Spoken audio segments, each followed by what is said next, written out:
How y'all doing today? Cherylle back with another video. I want to say how y'all doing today. First of all, early 4th of July. So I want to say welcome to the Cherylle Hubbard Show. So just want to go over a few terms pertaining to business. So most of my topics that I talk about is usually business, accounting, information systems, law. So no childish in the background.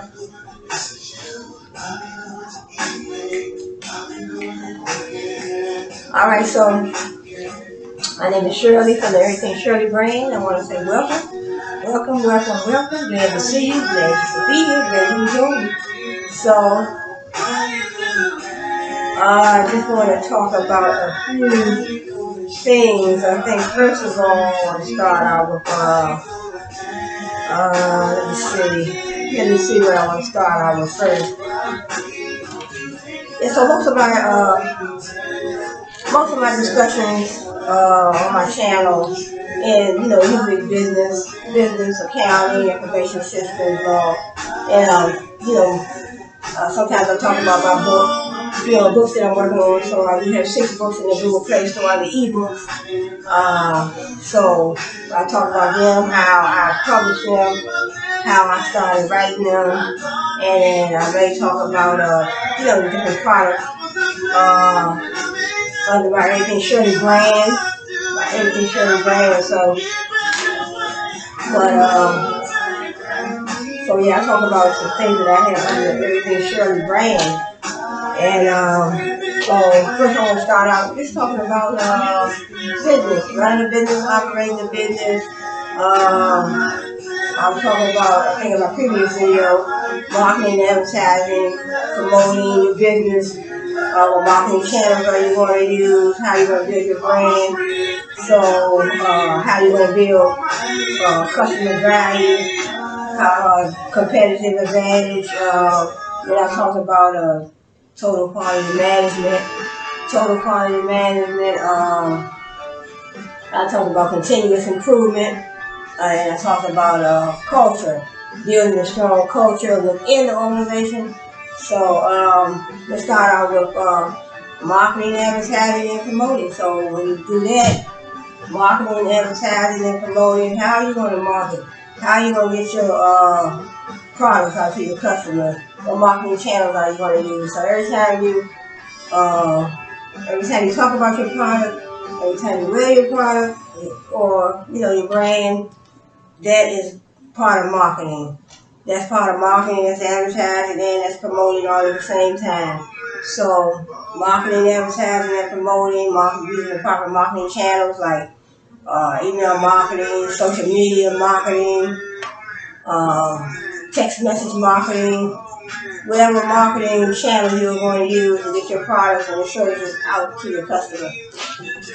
So let me make sure we have some music in the background.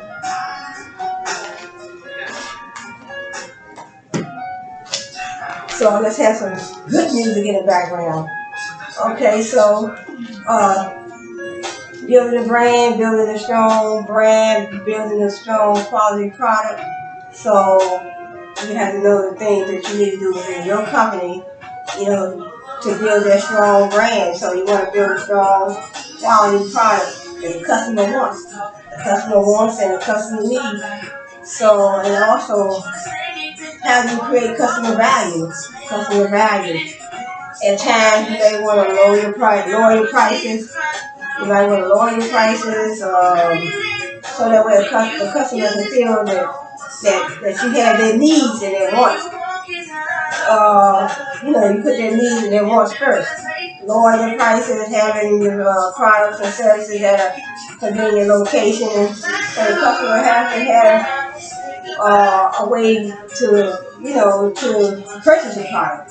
So you might have an online presence, you might have some pickup locations, whatever you have to do in your business to bring that value to the customer. So then I have another term here, core values. the belief systems that underlie attitude and behavior, core values go deeper than behavior or attitude and determine at a basic level people's choices and desires over the long term. So those core values, those core values that the customer looks for, I guess within your product and their values that they have within themselves. If you say for instance you're selling some computers and you want the customer to get you want to provide a valuable product. You selling a computer and say for instance it's $1,200 or $1,000 and you're selling it for that price, but it's really, when they get it home, they realize that it's not worth no more than $200 or $300. So that is no value to the customer. That's almost like you got over on the customer. That's not offering a valuable product to the customer. And then one company that I read about in my book, IKEA. IKEA was founded in 1943 by 17-year-old Sweden. I guess that's his name. 17-year-old Sweden in Ingvar Kamprad. I guess that's his name. The company which initially sold pins, Christmas cards, and seeds from a shed or Hampers family farm. So he started out at 17 years old selling IKEA products on his farm. And eventually it grew into a retail titan in-home with Intel furnishing,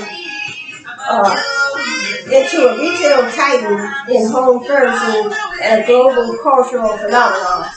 So basically he started out, a young man, 17 years old, started IKEA in his home. Started IKEA in 1943, way before I was born. 17-year-old, right in his home. Started out selling pins and Christmas cards, and then eventually it grew. See how you can build your brand, start your brand over the years, you can build it. Eventually grew into a retail titan in-home furnishings and a global cultural phenomenon. Cultural means probably all different cultures, people from all different races and cultures and all walks of life was purchasing from IKEA. IKEA inspires remarkable levels of devotion from its customers who visit in numbers that average 1.1 million per day. Back then, customers were coming in, 1.1 million customers per day. Imagine running a business and you got 1.1 million customers per day. Just think about that. 1.1 million per day. Multiply that by 7 days a week. We talking about what? Over 7 million. Way over 7 million customers per week. So IKEA maintained this global cultural. IKEA became, like I said, IKEA became a global cultural phenomenon. So cultural, all cultures. So that's what that means, I guess. And what they did, they reduced prices, as I was saying earlier. They reduced prices and focused on value. So that's how you keep the customer coming back. So that's what I was talking about when I said bringing that, creating that customer value. And IKEA evolved into a retail empire with 264 stores and revenues of $22.2 billion in 2006. So I would love to have a business like that. So that was IKEA.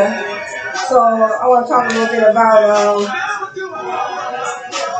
gentleman by the name of Freud, we have Freud, and we have Abraham Maslow, and we have Herzberg. Then we have the Herzberg theory, Frederick Herzberg.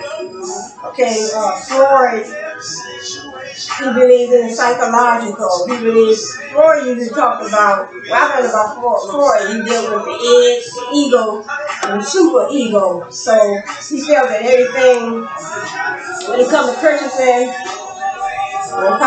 different brands, we looked at people like us, who dealt with the unconscious. So in other words, it wasn't conscious, it was like unconscious. And when we purchased, we looked at the shape, size, and different things. We dealt with the unconscious when we would purchase things. When we purchased different brands. So what he's saying is psychological forces shaping people's behavior are largely unconscious, and that a person cannot fully understand his or her own motivations. So he felt that people couldn't understand his or her own motivations. So when it comes to purchasing, you couldn't understand your own motivations. It was like in your unconscious mind, I guess you were just probably buying anything that you felt like you needed at the time, I guess. When a person examines specific brands, she will react not only to her stated capabilities, but also to other less conscious cues, such as shape, size, weight, material, color, and brand name. So that's what Freud believed. Then we have Abraham Maslow. He said, he believed people were driven by particular needs at particular times. So in other words, he believed people were driven by particular needs at particular times. In other words, when you go to purchase something, this time you may need this, another time you may need that. But particular times you were driven by different needs at different times. So we have, he talking about the self-actualization needs, esteem needs, social needs, safety needs, physiological needs. People would try to satisfy their most important needs first. So in other words, the first need, satisfy the first and most important needs. Satisfy the most important needs first, like food and shelter. That would be number one. That would probably be the first need that we all would start out with: food, shelter, and then next need. Then as you move up, his psychological is like a hierarchy of, I think he called it a hierarchy of needs: self-actualization, esteem, social, safety, physiological. So self-actualization, that would be your food, shelter, your esteem needs, social needs, interacting with people, safety needs, whatever you need, whatever you want a person to keep you safe, security, cameras, locks on your door, whatever, physiological. So that was Abraham Maslow. Then we have the Herzberg theory. Frederick Herzberg developed a two-factor theory that distinguishes dissatisfiers from satisfiers. So in other words, what will you purchase that will satisfy you? So if you what would you purchase that will satisfy you, as opposed to what may not satisfy you? So you don't want to purchase nothing that is a dissatisfier to you. So in other words, if you purchase a computer with no warranty, that would be a dissatisfier. Computer with no warranty. And it says satisfiers must be present for customers to make a purchase, and also it must be easy to use. It's an ease of use would be a satisfier. In other words, you don't want to buy a computer and you don't know how, a certain brand, it could be a certain brand or a certain computer with a whole lot of functions.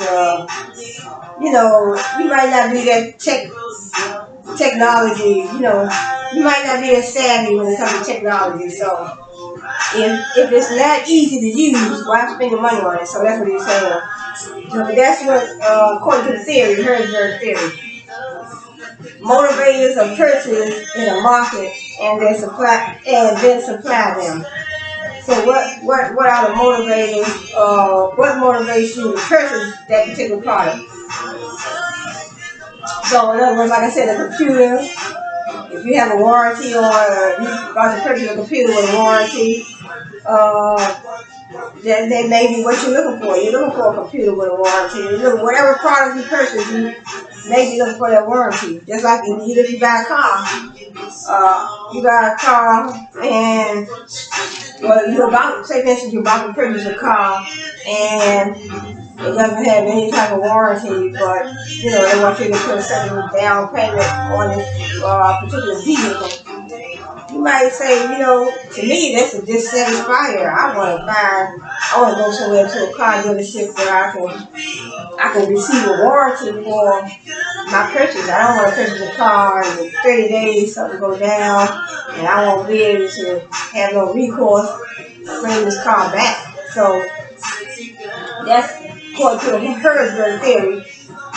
So I think that was it. One other term I had in the book, perception. Perception, we select, organize, and interpret information inputs to create a meaningful picture of the world. So perception, how you perceive. So that's similar to, that can be like in your brand. You create your brand, your personal brand, your product brand, your business brand. So perception, how do you want, that's part of your brand, how do you want people to perceive you and your brand? So if you were creating your brand, your own business, your brand, you create your products or your services, say for instance, you're cutting hair, permanent hair, how do you want people to perceive you and your business? You don't want to be a person that, you have clients that's cutting, customers' hair and they don't, have no type of regard or how they make the customer look or how they cut the person's hair. So if you got people in there that's cutting hair and they're putting bald spots in people's head and not cutting right and you don't have no good customer service. Just everything about your business and the brand, your brand, it's not positive, it's not ethical, it's not morally sound. So you want to build a brand that people can respect, people can trust. I don't want to go nowhere to nobody's business. Say for instance, I'm going to a hair salon, I'm going to get my hair done, and I get in there, the customer service is bad. That's all part of your brand. Your colors, your logos, your labels, how you treat your customers, how you treat your employees, all that is a part of building a strong, quality, trustworthy brand. How do you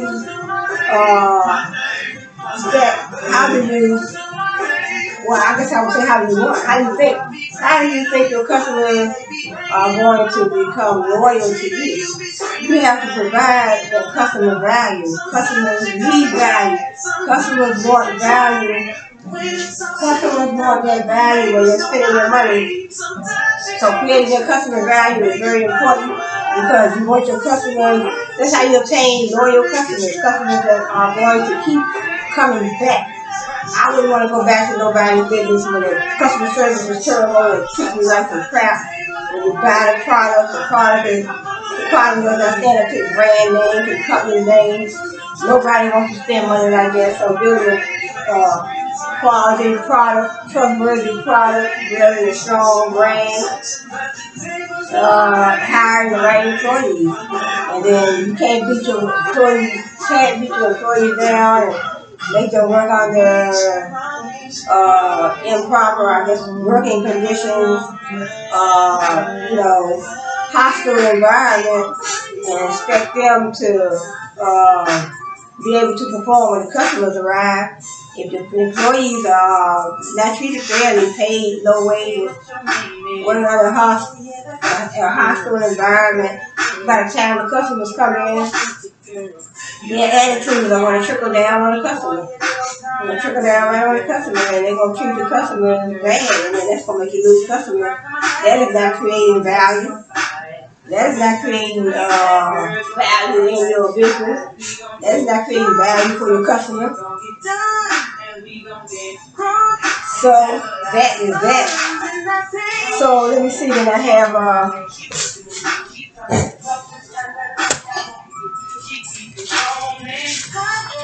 a few terms I want to talk about. So I was talking about building a strong quality product, building a strong brand. So building a strong brand is something I believe that you have to work at. So like I was reading about IKEA. The gentleman started IKEA when he was 17 years old, right on his farm. Started out selling cards. He started selling cards, Christmas cards, and different little small items. And then as the business grew, they started selling furniture, furnishings, and a whole lot of different other things. So they started putting in 1.1 million customers per day. So imagine, that was over time. So imagine you running a company and you started when you were 17, and then you start bringing in, as your company grew, 1.1 million customers per day. So now, 9 times out of 10, he didn't do that by himself. So it's like you have a team. 9 times out of 10, he had a team, and they built a strong, quality, trustworthy, loyal brand. They ended up having loyal customers because when the products that they were offering satisfied the customers' wants and needs. And over time, they created loyal customers that just kept coming back. So I would say that would be the same for Walmart, Target, Kmart. They all build a strong, quality, trustworthy brand. Because I've been shopping at those retail giants for a number of years. So I know I can say I'm a loyal customer. So let's talk about a few terms from the book. This book right here, the same book I read out before. Marketing Management, Kotler and Keller. So this is a good marketing book. Philip Kotler, Kevin Lane Keller. So let's talk about brand equity. What is brand equity? So perhaps the most distinctive skill of professional marketing is the ability to create, maintain, enhance, and protect brands. Starbucks, Sony, and Nike brands command a price premium and elicit deep customer loyalty. I was just talking about that customer loyalty. When you can create that customer loyalty, providing customer value in your business, you can't go wrong. Newer brands such as Google, Red Bull, and JetBlue capture the imagination of consumers and a financial community alike. Okay, the American Marketing Association defines brand as a name, term, sign, symbol, or design, or a combination of them. So your name, the term, sign, the symbol, or design, or a combination of them, intended to identify the goods or services of one seller or group of sellers, and to differentiate them from those of competitors. Like you have, you had McDonald's, you had a big M. That's the trademark. McDonald's, you see the name McDonald's, you see the big M, that's the trademark. Wendy's had a big W. Then they had the name Wendy's, so that would be their brand. That's their brand name. Trademark, that's their brand name. Trade name, brand name. So branding has been around for centuries as a means to distinguish the goods of one producer from those of another. So you have your McDonald's, you have your W for your Wendy's, big old W for Wendy's, and then you have McDonald's, the big M. So that distinguishes one company from the next. So when you ride down the road, you see a big W, you know that's McDonald's. You know what I'm saying? You know that's not Wendy's, that's McDonald's. So when you're riding in another direction, you might see the W, the big W, and you see Wendy's.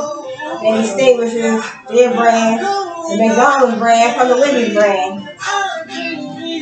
and any other brand.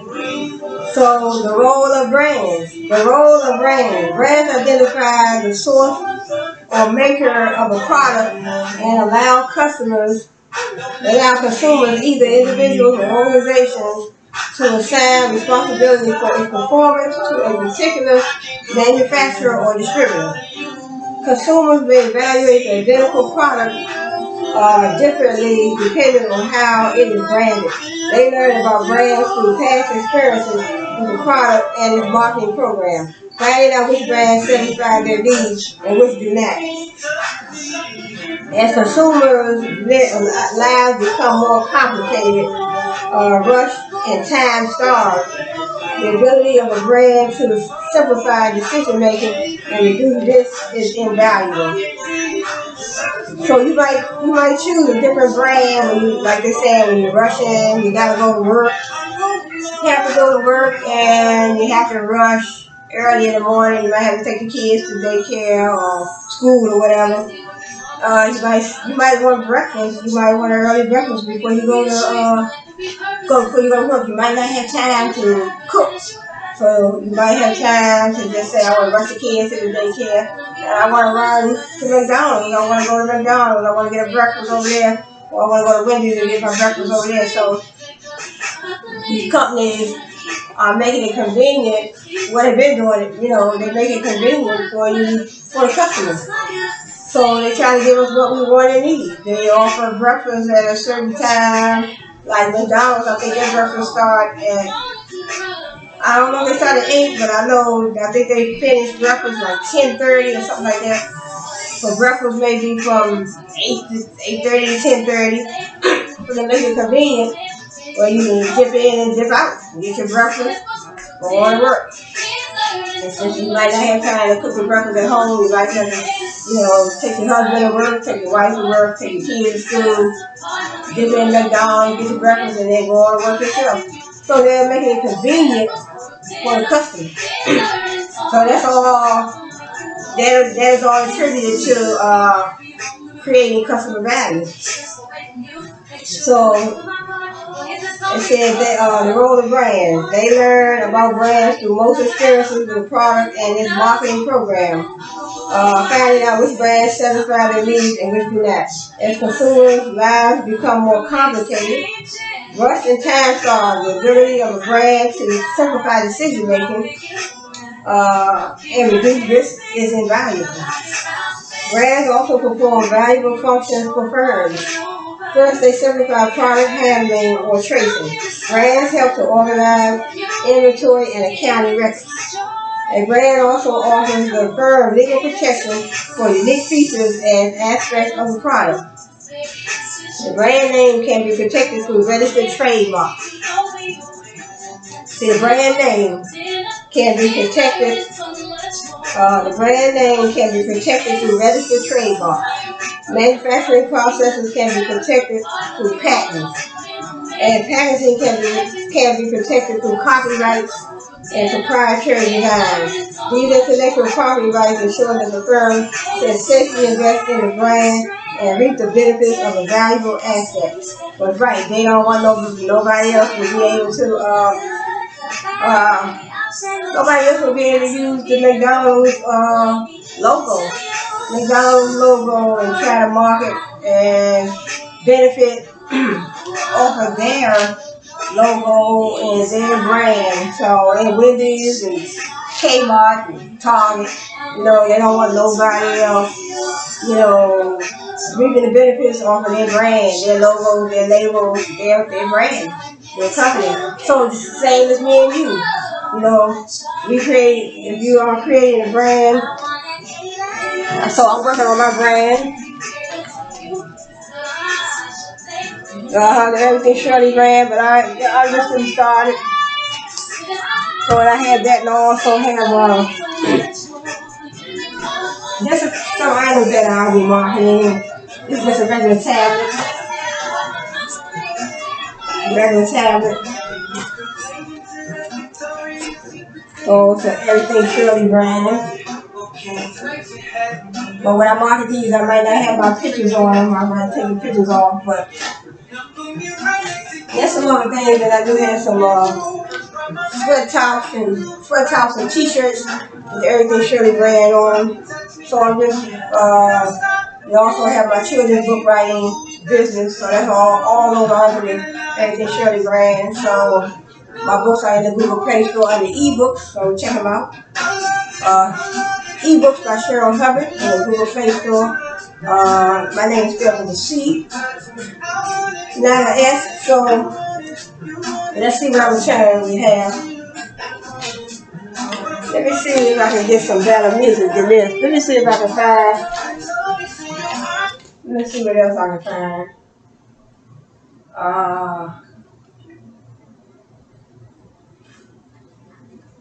Okay, the next term I have.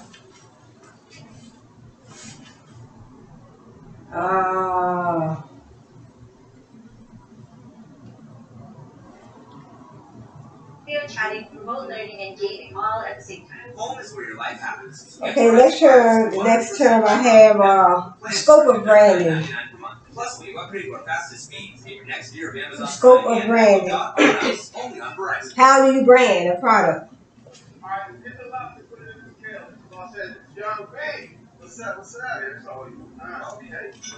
Okay. So how do you brand a product? Although firms provide the impetus to a brand creation through marketing programs and other activities, ultimately a brand resides in the minds of consumers. So you decide what brand you want to purchase from. Say, for instance, when it comes to buying tennis shoes, you think about the Adidas brand, the Nike brand, the Jordan brand. So you have to decide what brand of tennis shoes you want to buy. Nike brand, Jordan brand, Adidas, Converse, different brands. So you have to decide what brand. I mean, I guess you know what you want, so you know what brand, what company. Very basically, the brand is the company. So the business. So it says, ultimately, a brand resides in the minds of consumers. Whatever is in your mind. What perception do you have about the Nike brand? Have you purchased from the Nike brand before? Have you purchased from the Adidas brand? What is your perception? What is your feeling about that brand? Do you like it? What is the quality of the product that they offer? If you purchased from them before, what do you like the quality? Will you go back again? Are you going to become a loyal customer? That is the question. Ultimately, a brand resides in the minds of consumers. It is a perceptual entity rooted in reality, but reflecting the perceptions and idiosyncrasies. Idiosyncrasies.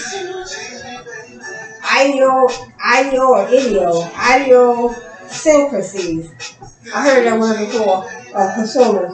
Branding is endowing products and services with the power of a brand.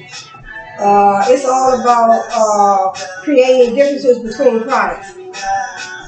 Right, because you look at the regular pair of Nikes as opposed to a pair of Jordan tennis shoes, or a pair of Converse tennis shoes, or a pair of Reebok tennis shoes. So many different brands. Marketers need to teach consumers who the product is by giving it a name and other brand elements to satisfy. Marketers need to teach consumers who the product is by giving it a name and other brand elements to identify it, as well as what the product does and why consumers should care.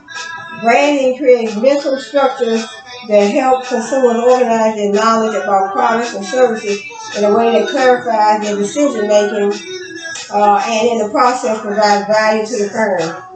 So the customers need value and the firm needs value as well. For branding strategies to be successful and brand value to be created. Consumers must be convinced there are meaningful differences among brands in the product or services category. Brand differences are often related to attributes or benefits of the product itself. You got Jeanette, you got Merck, 3M, and others have been leaders in their product categories for decades. Other brands create competitive advantages. I was talking about competitive advantages in my first video. You want to maintain that competitive advantage.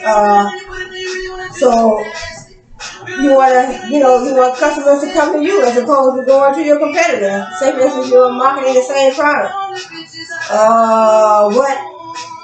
What is so great about your product that would make the customers come to you rather than going to your competitor down the street or around the corner? So, for branding strategies to be successful, brand value to be created, consumers must be convinced there are meaningful differences among brands. These meaningful differences. What is the difference, what I was saying, between this brand over here and this brand around the corner, this brand across town? What is the difference? You might have purchased both brands before, but then that way you'll be able to examine and you'll be able to analyze those two products that you bought from those two different companies and say, hey, well, I like this brand better because the quality is better. The quality was better, the price was better, it was at a convenient location, and I think I'll go and purchase from these people again, this company right here. I like their brand better than this brand. Then it says other brands create competitive advantages through non-product related means. Gucci, Chanel, Louis Vuitton, and others have become leaders in their product categories by understanding consumer motivations and desires and creating relevant and appealing images around their products. Marketers can apply branding virtually anywhere, and consumer has a choice. It's possible to brand a physical good. You got shampoo, Pantene shampoo, Ford Mustang automobile, or Lipitor cholesterol medication. A service like Singapore Airlines, Bank of America, Blue Cross Blue Shield, medical insurance, a store, Nordstrom, department store, Foot Locker, specialty store, or Safeway. Then you have a person called Tony Hawk, Jay-Z, or Andre Agassi, a place, the city of Sydney, state of Texas, or country of Spain, an organization, UNICEF, American Automobile Association, or U2, or an idea, free trade, or freedom of speech. So they just give you an example of different brands. Defining brand equity. Brand equity is the added value endowed on products and services. It may be reflected in the way consumers think, feel, and act with respect. So that's brand equity with respect to the brand, as well as the prices, market share, and profitability the brand commands for the firm. Marketers and researchers use various perspectives to study brand equity. Okay, let's move on. What about brand knowledge? Brand knowledge consists of all the thoughts, feelings, images, experiences, beliefs, and so on that become associated with the brand. In particular, brands must create strong, favorable, and unique brand associations with customers, as have Volvo, Hallmark, and Harley Davidson. So you have a choice of what brand you want to purchase. You have a choice of what brand you want to purchase. When you examine the brand, look at the history of the company. It's not, you can look further than just looking at their product. In other words, you want to look at how long they've been in business. You want to look at the product too. You want to look at the quality of the product. How long they've been in business. How about their customer service? How clean do they keep their stores? You like their logo. You like their colors. It's your choice of what brand you want to, what company you want to purchase. So in the beginning, I was talking about Freud and Herzberg and Abraham Maslow. So they were talking about, Freud was talking about the unconscious mind when it comes to purchasing. And then you have Abraham Maslow, where he's talking about how people purchase according to their needs. You have the self-actualization needs, you have the social needs, safety needs, esteem needs. So in other words, as consumers, we may purchase one thing to satisfy one need, and then we may purchase something else to satisfy another need. So we start out with the most basic needs, food, shelter, water, food, shelter, clothes. So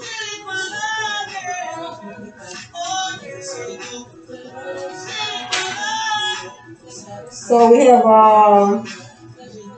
I talked about brand equity. Let's see what we have.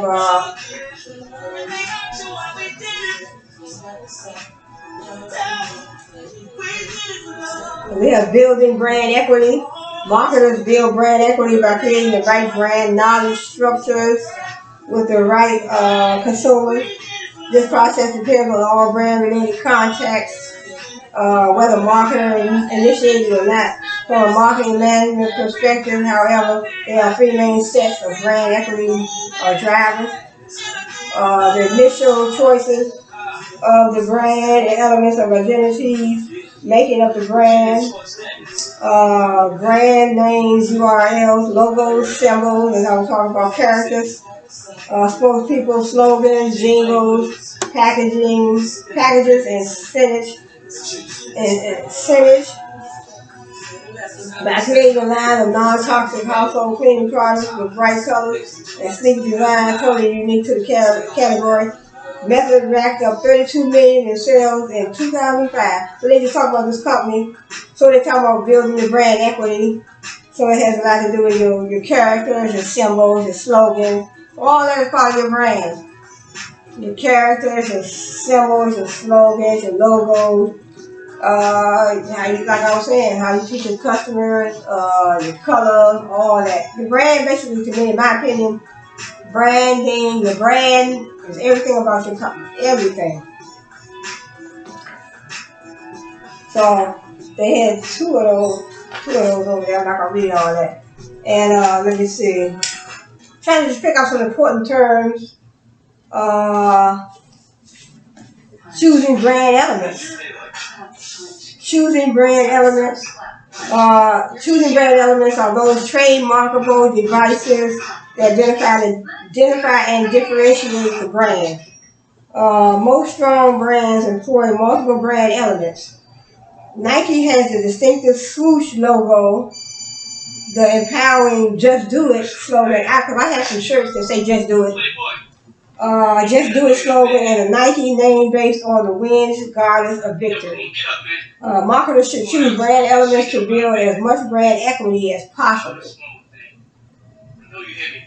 So, marketers building brand equity. So, then we have, it's a lot of terms: brand contact, integration marketing, internal branding, brand audit, brand tracking studies. So brand audit is a consumer-focused series of procedures to assess the health of the brand. So just like an audit, when you audit a company, you go audit a company, you audit their finances, so why not audit their brand? Audit their brand. AUDIT, brand audit, is a consumer-focused series of procedures to assess the health of the brand, uncover its sources of brand equity, and suggest ways to improve and leverage its equity. Marketers should conduct a brand audit whenever they're considering important shifts in strategic direction. For brand audit, I bet you never heard of that term.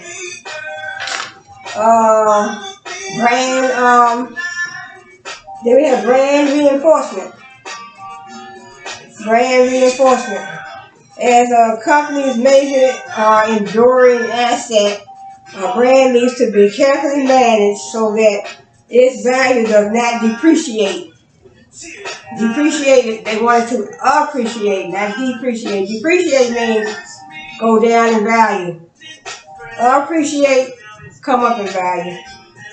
So you don't want your brand to depreciate. You want it to appreciate. It says many brand leaders of 70 years ago remain brand leaders today. We have Wrigley's. I haven't had no Wrigley's. I think that's a chewing gum brand. Wrigley's, definitely Coca-Cola, Heinz, Campbell Soup, but only by constantly striving to improve their products, services, and marketing. Improving your products and services, and improving your marketing. That's why these companies are still around. You have to constantly enhance your products, be creative, and as I was talking about in my other video, total quality management in your company, continuous improvement, constantly improving your products, constantly improving your services, creating their customer value, keeping the customers coming back. Because without the customer coming back, how you gonna make a profit? How you gonna keep your business in operation? You know, you don't want to have to end up going out of business. So creating that customer value is important. Being able to market those products, get them out to your target market. It's just, being innovative and creative, and it's an ongoing process. So that's what they're saying too. Is always what I have been thinking. It says all these companies have been around for 70 years. Imagine a company you started 70 years ago and it's still around. Heinz, Campbell Soup, Coca-Cola, Wrigley's, because they have chewing. I think they deal with chewing gum. I don't know what else they sell though. But Wrigley's. But it says all these companies have been around because they've been striving to improve their products. They improve their products, their services, and their marketing. So 9 times out of 10, they probably have to continuously improve. They probably had to enforce, implement total quality management. And so there you have it. So then we have so many different terms: brand revitalization, changes in consumer tastes and preferences, the emergence of new competitors or new technology, trends in the market, or any new development in the marketing environment can affect the fortunes of a brand. In virtually every product category, once prominent and admired brands such as Smith Corona, Zenith, and TWA have fallen on hard times or even disappeared. And some companies end up out of business because their marketing strategies, business strategies was not, up to par. So as I read over here, products and services striving to improve. You got to constantly strive to improve your products and your services. You can't keep a product. Say for instance you're selling whatever you're selling, and it's not what the customer wants. Say for instance you're selling outdated jeans, or you're selling outdated T-shirts, or you're selling whatever you're selling in your business, but it's not what the customer wants and needs. So in other words, that's what they said. They said in here, products striving to improve. In other words, you got to improve your products. You're selling the same products year after year, and it's boring, and no customers are coming in, because you have to change your products. You have to be innovative, be creative, constantly changing your products and your services and your marketing strategy. Change your strategy. Reach out to other target markets. Go global, going international.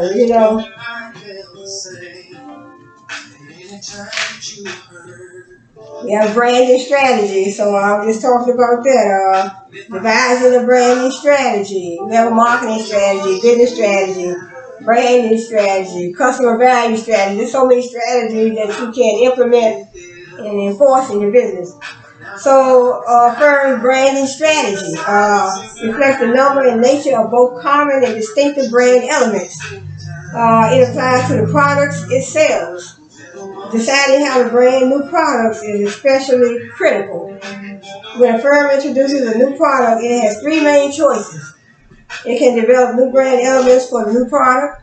It can apply some of its existing brand elements. It can use a combination of new and existing brand elements.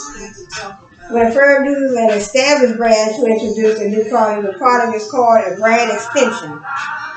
When marketers combine a new brand with an existing brand, the brand extension can also be called a sub-brand. Then you have the parent brand, you have the family brand. There's so many different brands. So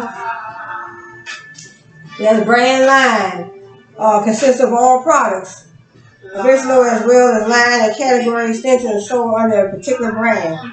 You have a brand mix or brand assortment is a set of all brand lines that a particular seller makes available to the buyers. Then you have the branded variants, which are specific brand lines supplied to specific retailers or distribution channels. So I think that's all. I think that's all when it comes to brand. We have a brand portfolio. All brands have boundaries. A brand can only be stretched so far, and all the segments the firm would like to target may not view the same brand equally favorably. Marketers often need multiple brands in order to pursue these multiple segments. Some other reasons for introducing multiple brands in a category include increasing shelf presence and retailer dependence in the store, attracting consumers seeking variety who may otherwise have switched to another brand, increasing internal competition within the firm, yielding economies of scale in advertising, sales, merchandising, and physical distribution. The brand portfolio is a set of all brands and brand lines a particular firm offers for sale. So your brand portfolio, all the different types of brands in your company that you offer for sale. Brand portfolio, just like you have a picture, same definition. It's applied to your brand. You have a portfolio of all your pictures. You have a portfolio of whatever type of company that you working in, or whatever type of company you're running. You have a portfolio of different houses. You have a portfolio of somebody that's in the design business. Making clothes like tops, tights and stuff like these tights, shirts like this. You might have a portfolio if you're making your own designs. You have a portfolio of that. So why not have a portfolio of all your brands in your business? You have this type of brand over here in this section in your business. You have a different type of brand over here in this section. You have a different type of brand in this section in your business. So, brands are never new. Just learn about all these different brand terms, whatever. So, we have flankers. Flanker or fighter. Brands are positioned with respect to competitors. Brands so that more important brands can retain their desired positioning. We have cash cows. We have low-end entry level. So they're talking all about the brands. Then we have the high-end prestige. So in other words, how you sort your products by different brands in your business. So I think that's it for this chapter. So I'll probably talk about this chapter next time. Crafting the brand positioning. So positioning, different terms, category membership, points of difference, different terms, points of parity. So I'll probably get into some of these terms next time. So that's that.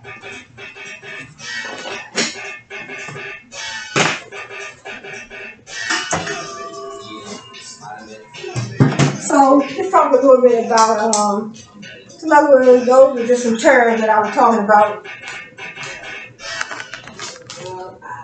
So that was some terms that I was talking about. So some of the terms that I was talking about, branding, different branding terms. So in other words, you start your business, you pick your logo. First of all, you pick your business name. Then you want to get your logo. You can, logos you can get. I got my logo from Cherylle brand. We have Cherylle brand. We have Brand Crowd. We have Fiverr. We have Canva.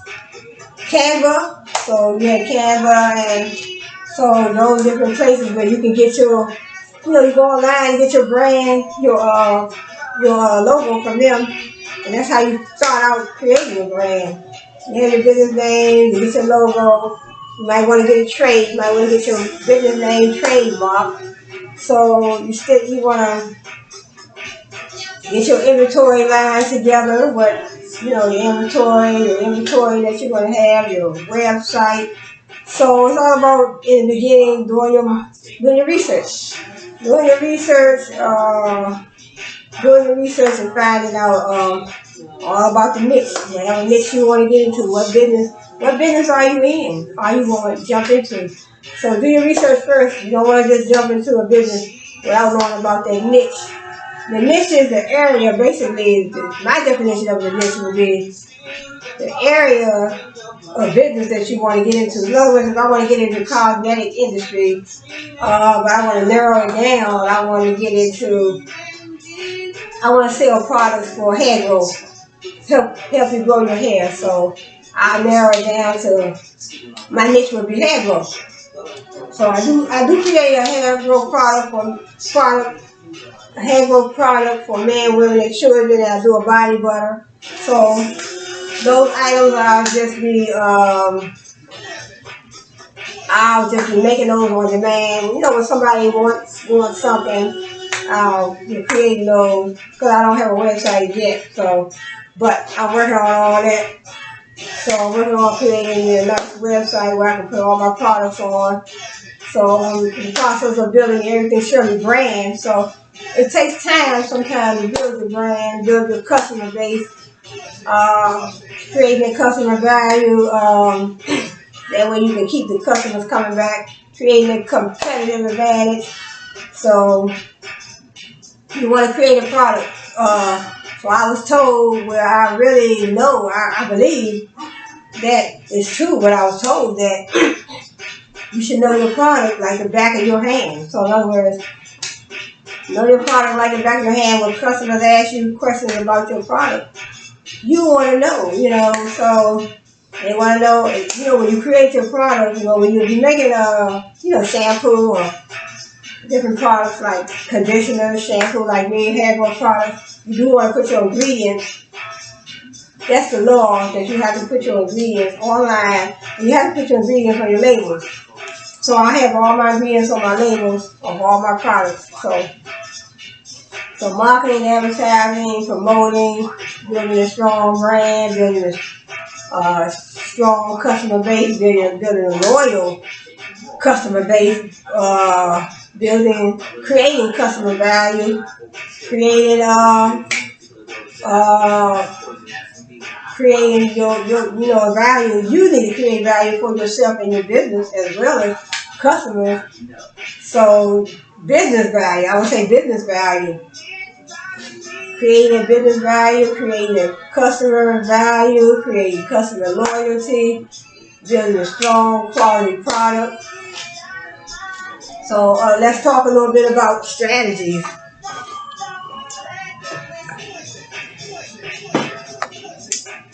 So that was building a strong quality product. So that was building a strong quality product, building a brand, building a strong brand, building a brand that customers can trust, and also branding when I think about branding, I think about perception as well. Like I was reading in my marketing book, how do you want customers to perceive you and your brand? So if you're starting a brand, you want your customers to perceive you as loyal, trustworthy, honest. You want your customers to perceive you as a person that they can trust. You want people to be able to trust your business. You don't want to be in business and you're offering products that you don't even know nothing about, and really products that you don't know nothing about. You haven't done any research. You just offering products and that you don't know nothing about. You don't know the safety of these products. So like I said, like I was told when I was leaving anyway, know your products like the back of your hand.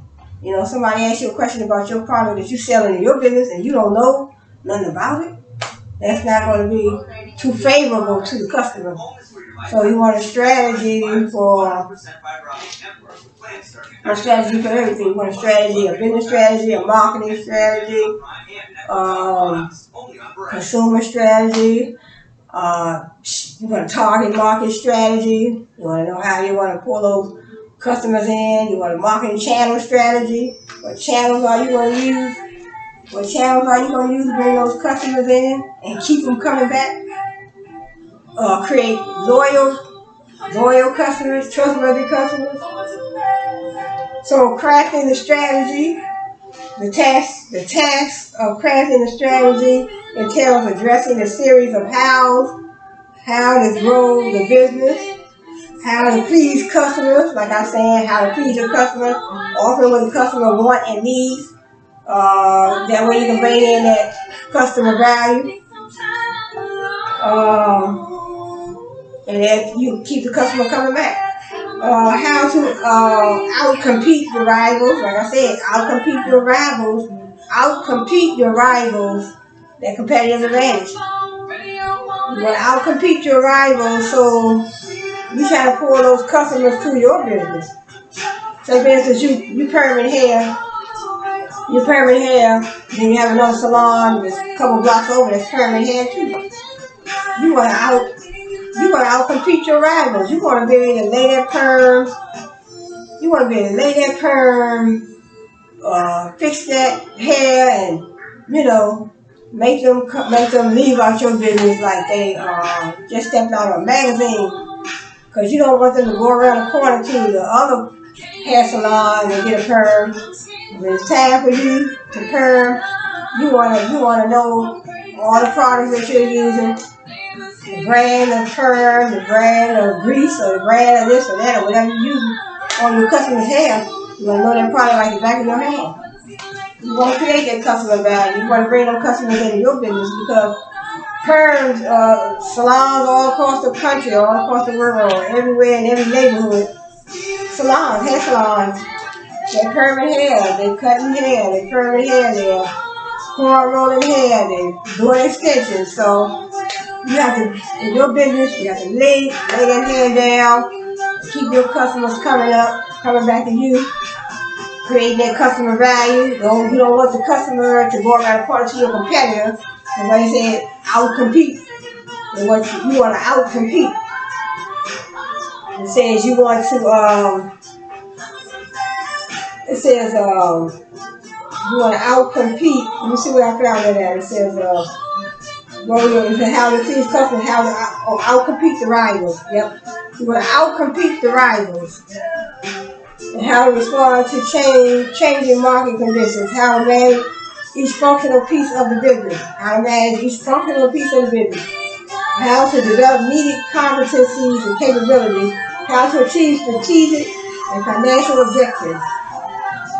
It says the faster a company's business environment is changing, the more critical the need for its managers to be good entrepreneurs in diagnosing the direction and force of the changes underway and in responding with timely adjustments and strategy.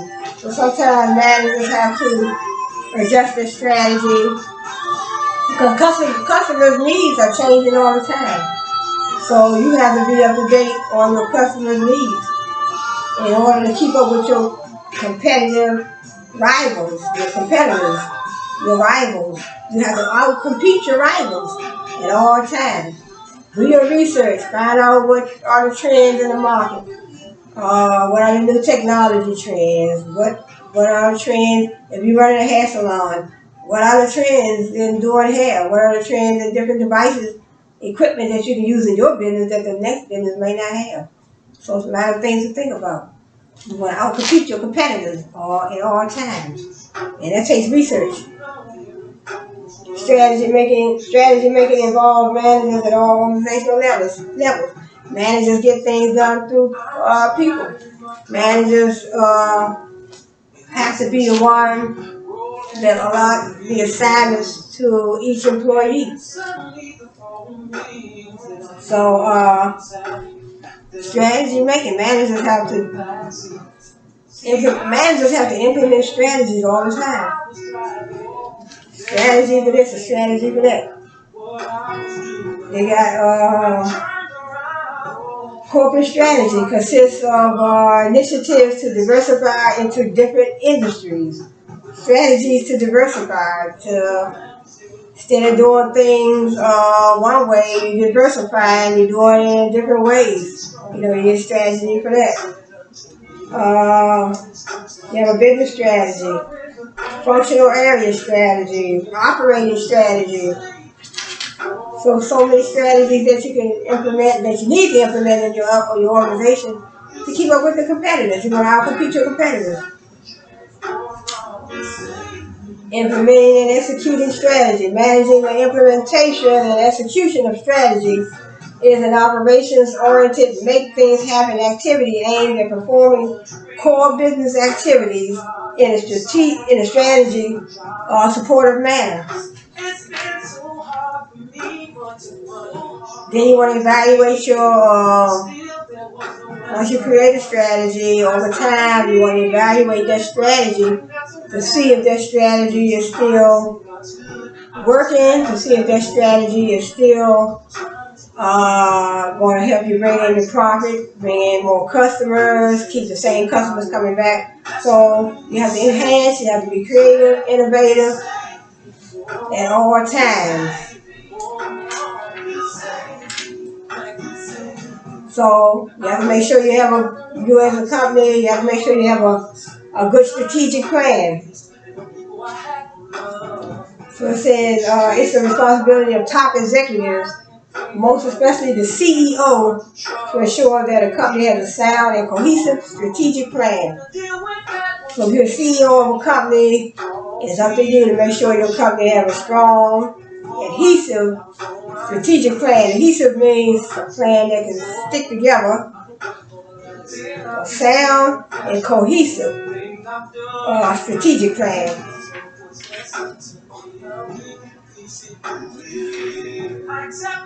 So it's a good book right here. This book is called Crafting and Executing Strategy. So one of my college books.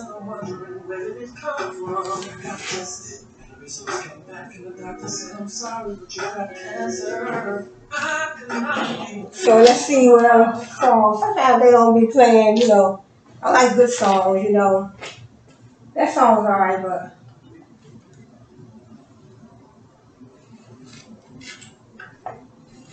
I like to have my music on and just, you know, let the song just flow.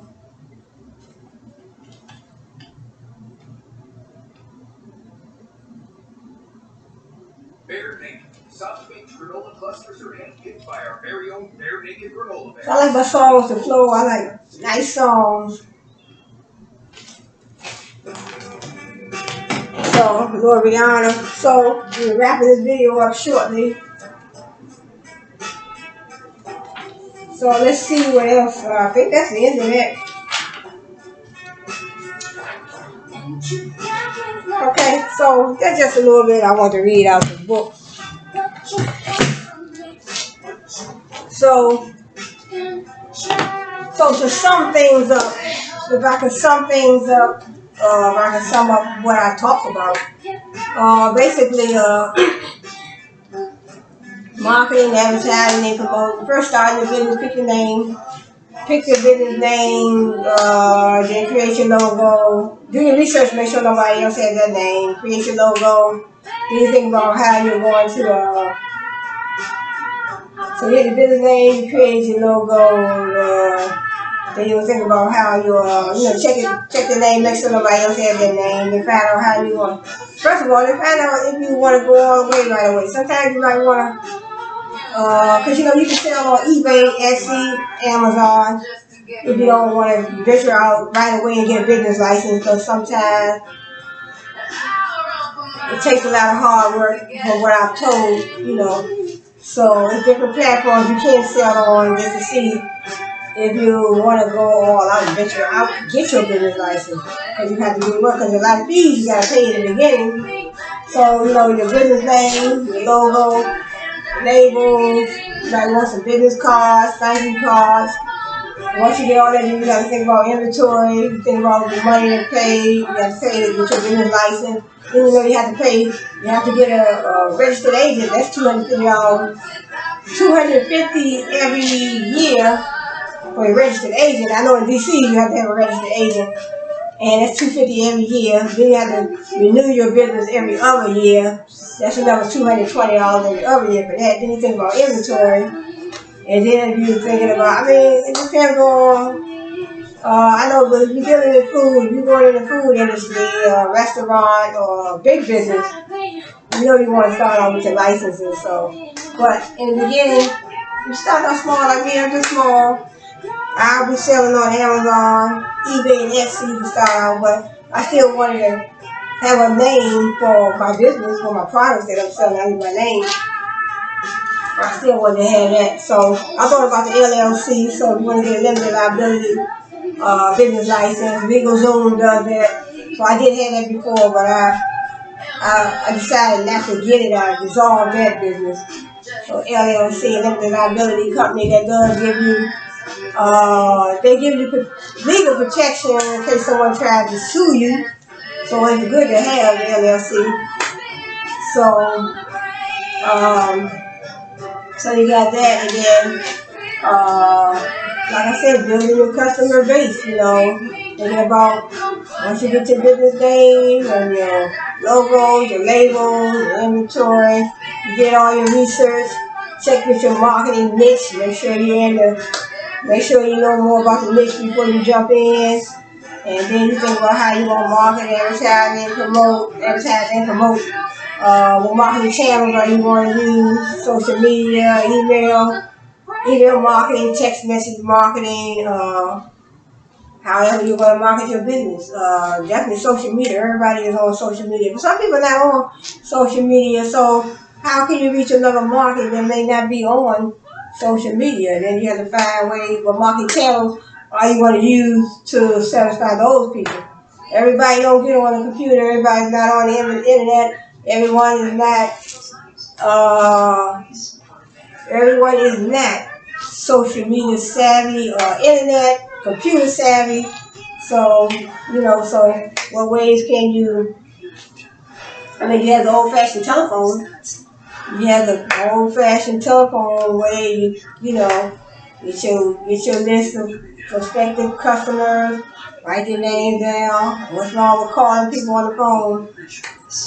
Friends and family that you know, or somebody you meet. If you meet anybody on the street, you gotta know about your business. Maybe they don't deal with the internet, but maybe you can get their phone number, write a list of names and phone numbers, and call certain people when you have a new product coming out. But if I had this product, I want to show you. I think you may like it, But that is a way. So, like I said, strategy for marketing strategy, business strategy, marketing plan. So that's the first thing I would start out with. Marketing plan, business plan, marketing plan, strategy, like my book right there. That's a nice book right there. Crafting strategies. You need a strategy for how you want to pull in those customers. You need a strategy for First of all, how you gonna start your business in the beginning? How you gonna start your business? That's the first strategy. First thing, your marketing plan. I would say start out with a marketing plan, start out with research, then work from there.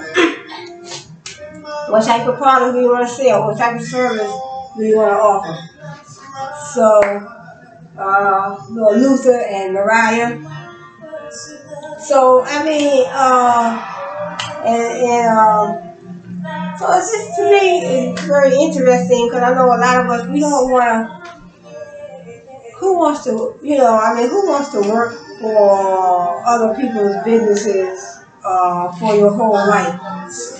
You tearing your body down, working for 20, 30, 40 years for somebody else. Why not build your own brand? Why not build your own business? Why not build your own quality product? I know everybody's not interested in business, but everyone may not be interested in business, but I think that those of you that are, I think it's a good thing. Because I know I work for this company, I was working as a security guard, and I tell you, the owner of that company, some people in business, they just, and also when I took this course, business ethics. So I was working for this company, security guard, and the owner of the company was just, attitude was not what the doctor ordered. So, it's all about too. When you run a business, you want to be ethical. You want to have value. You want to have some type of value. What is your value system?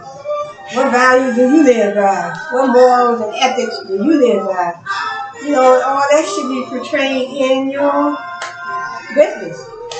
You don't want to be one way at home where you don't have no type of value system. You're just hateful, treat people any kind of way at home, but then you're a different way in your business. So I don't want to be that type of person. I want to be all around. I want to be an all around good person in my business, because your business, your brand. You're building your brand. You're building a strong, quality, trustworthy brand. You want to pull in those customers. You want customers to be loyal. Customers are not going to be loyal to you if they perceive you a certain way. So your brand should portray how people perceive you. That's your brand, your personal brand, your business brand. How do you want people to perceive you? You want people to perceive you as a nasty,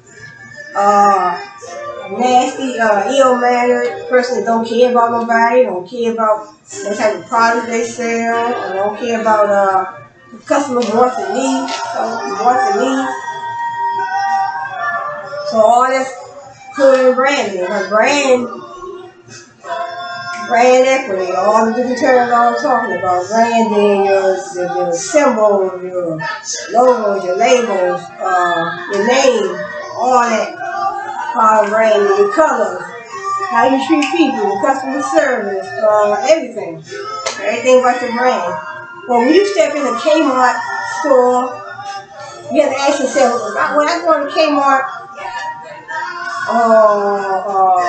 Target, Kmart, Walmart, how do I perceive their brand? When I step in Walmart, what I think about Walmart is that I love their brand.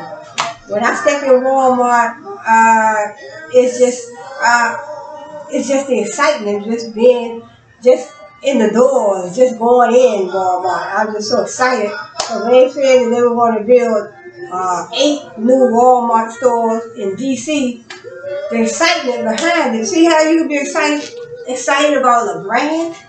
Because you know the history of the brand. You know how long they've been around. You know how they treat their customers. You know the quality of their product. It's already in our minds. So when they said they're going to build a store, 8 Walmart stores in DC, that was already in my mind. I had the image already in my mind because I had already been shopping at Walmart stores over the years, and I already knew about the quality of the products. I already knew. You already know about the brand. And Walmart, I don't know how long they've been around, but it has been a long time. And then when you think about a brand, McDonald's, you think about the M, you think about the M, which is the part of brand name, brand logo, brand name, McDonald's. So when you think about McDonald's, when you think about McDonald's, you're thinking about, because McDonald's been around for a long time. So you know the quality of the products that they sell. The hamburgers, the um, fish sandwiches, hamburgers, French fries. You know the quality of McDonald's. McDonald's has built strong, quality, trustworthy, uh, strong, quality, trustworthy brand. Their food always tastes good. So, and it's been, what, 40, 50 years, maybe longer than that. So when we think about brand, we think about, like I said, everything about the company, the brand. When you walk into McDonald's, every time I walk in McDonald's, I will never see no dirty tables or none of that. When I come in there, there's somebody cleaning off the tables or somebody mopping the floors. The bathrooms are always clean. And so that's all part of the brand. Clean floors, clean tables, clean bathrooms, quality hamburgers, French fries, cheeseburgers, and they're constantly offering deals for us. Like we have 2 cheeseburger meals. It's steady, like I just read in the book, steady making changes to their products and their services. They're steady being creative, they're enhancing their products, and being creative, they're being innovative. So then you have and sometimes they have two fish sandwiches deals, 2 hamburgers, 2 cheeseburger deals. They still have that most of the time. So I usually get that. I get that a lot of times for me and my son. Sometimes I get that, or sometimes I get the fish, two fish sandwiches meal. So McDonald's constantly making changes to the products and services, making changes to suit the customer, creating their customer value, their customer satisfaction, trying to keep you coming to McDonald's as opposed to going over to Wendy's. See? Out strategizing the competitors, out competing the competitors. So, McDonald's, I want you to come over here to my McDonald's. I don't want you to run over there to Wendy's. I want to offer something over here that can bring you over here, pour you over here. I want to pour that target market over here to my McDonald's. Some people, depending on what brand, if brand image is in your mind, you might say, hey, I want some Wendy's food today. I want some McDonald's food, blah, blah, blah. When that image is in your mind, you know what you want. But when you go there, to that brand, to that company, McDonald's or Wendy's or Church's Chicken or Popeyes, when you go there, what do you like about their products? What do you like about their food? What do you like about their inventory? So that's what we have to ask ourselves. We know what we want. It's in our mind. So, it's in our mind. So, but I'm not going to hold this video too long. I've been talking for a long time. But I want to say thanks for joining me. And so, keep on enhancing, keep on being creative in your businesses. Those of you that already have flourishing businesses, keep on being innovative, be creative, think about it.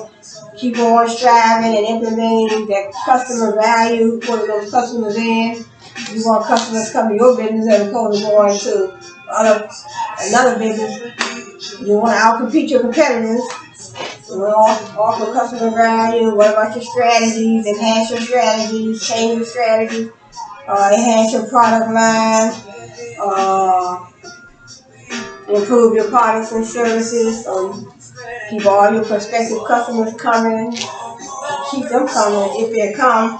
But your regular customers, they may keep coming, but if you have prospective customers that may be in the sales funnel that has not actually purchased yet, so it's in their mind, but you have to make a customer want to purchase. What are you offering?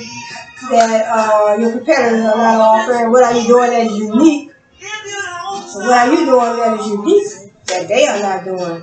You want to do something better than them. You want to do the same thing better than they're doing, or you want to do something different. So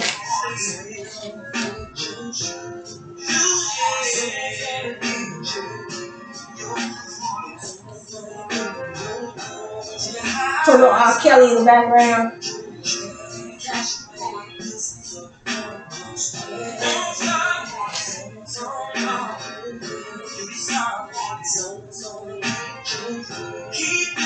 So I want to say thank you for joining me today, and so get a little thirsty sometimes. We do a lot of talking, get a little thirsty.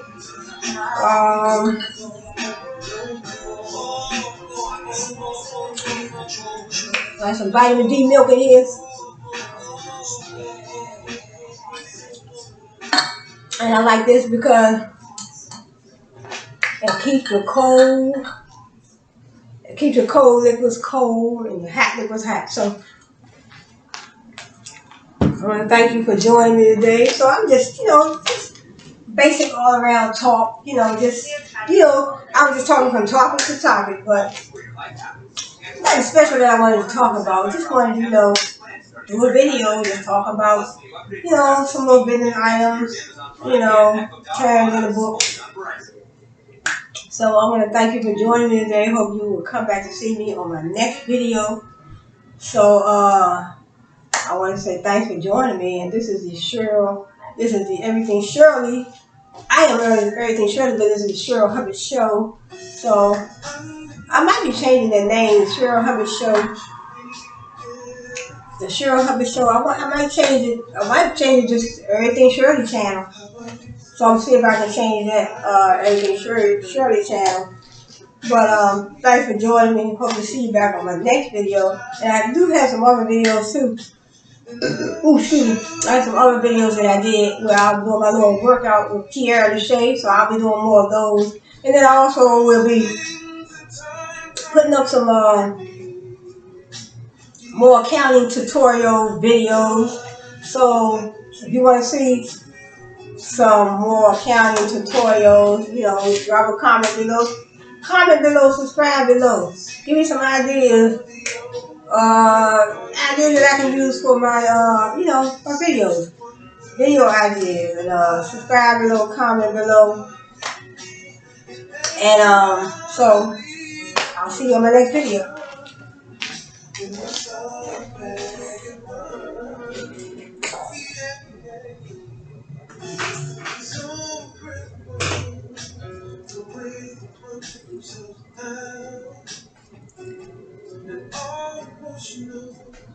Don't you know what's all about me? The undesirable must be apart.